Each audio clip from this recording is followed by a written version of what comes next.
They thought her tattoo was a joke until the commander saluted her in front of everyone. The room was tense, thick with chatter that didn't belong. Soldiers shifted uneasily, some smirking, others whispering quietly. At the center stood her, calm, hands folded behind her back, posture impeccable. A small group had noticed it first, the tattoo on her forearm, partially hidden beneath rolled-up sleeves, bold letters, intricate design, unit insignia. To them, it seemed almost comical, like someone had drawn it for effect, a personal joke meant to be misunderstood. "Look at that," one whispered to another. "She thinks she's some kind of hero with that thing." A few snickers followed, careful, restrained. Most hadn't seen it yet. They thought the commanders would ignore it, that she would be dismissed as just another recruit trying too hard. The commander walked in, slow, deliberate, scanning the room. His eyes landed on her immediately, not on the smirks, not on the whispers, on the tattoo. He stepped closer, his boots echoing against the concrete floor. The chatter died instantly. Everyone instinctively knew something had shifted. "Is this yours?" he asked calmly, voice calm but commanding. She nodded once, steadily. "Yes, sir." A junior officer snorted, trying to break the tension. "Looks like a joke to me. I mean, really, who gets a tattoo like that?" The commander didn't respond immediately. Instead, he walked around her, examining the lines, the insignia, the history etched into skin. He stopped, his eyes softened, yet sharpened at the same time. "Do you know what this represents?" Some soldiers shuffled, uncertain. A unit, sir?" one replied. He shook his head slowly. "It's more than a unit. This is service, sacrifice, courage." The room shifted as realization spread. They'd underestimated her, all of them. The commander raised his hand slowly, in perfect military form.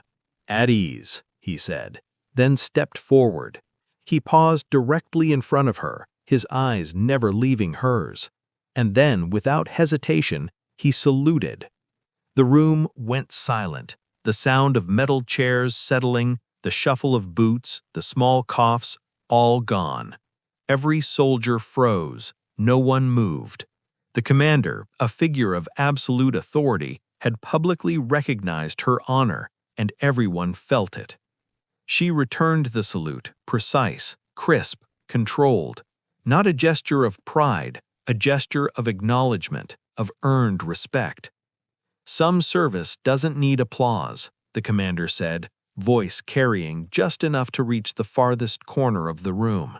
"It demands recognition, and it demands that those who try to mock it learn the hard way."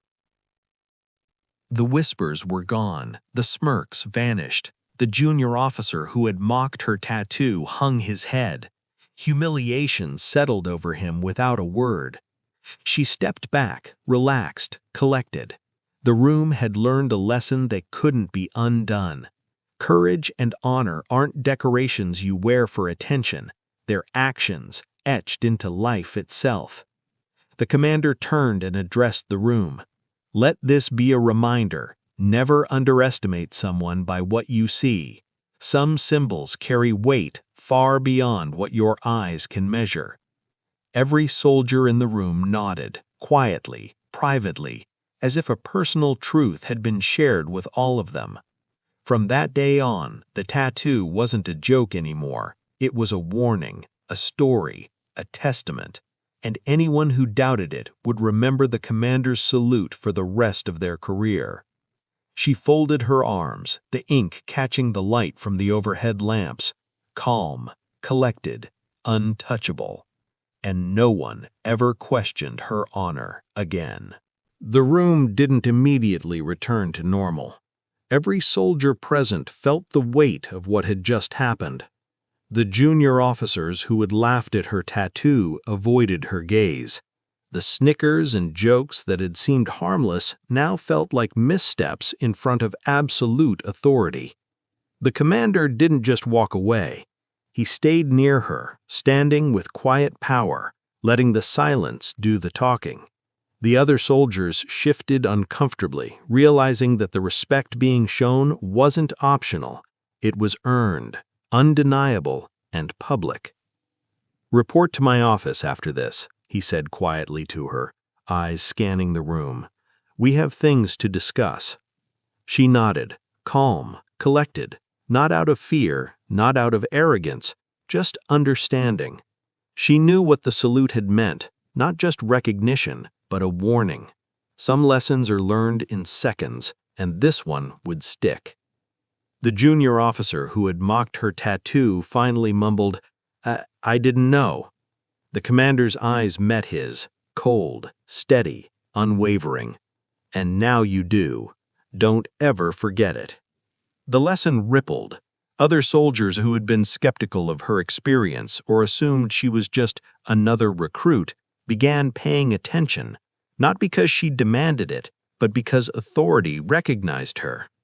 Later, in the commander's office, she sat quietly while he reviewed operational files, tactical notes, and mission reports. Every piece of paper told a story she already knew, every procedure already familiar. "You understand why the salute had to be public," he said finally. "I do," she replied. "It ensures respect isn't questioned and mistakes aren't repeated." He nodded. "Good. Some things are bigger than rank. Courage, skill, and experience, they speak louder than anyone's opinion." By the time she left the office, the hallway was filled with soldiers glancing at her with a mixture of awe and humility. The tattoo that had once seemed a joke now carried a story none of them would ever forget. Outside, sunlight caught the ink on her arm. Calm, collected, untouchable. The SEALs and soldiers alike understood it now. Some symbols aren't decoration, they are warnings, proofs, and lessons. And the name Falcon, whispered elsewhere, seemed small compared to the weight of respect she had earned in that room. No one questioned her honor, skill, or authority again. From that day on, everyone who saw her knew that courage, experience, and quiet discipline could silence a room and leave an impression that would never fade.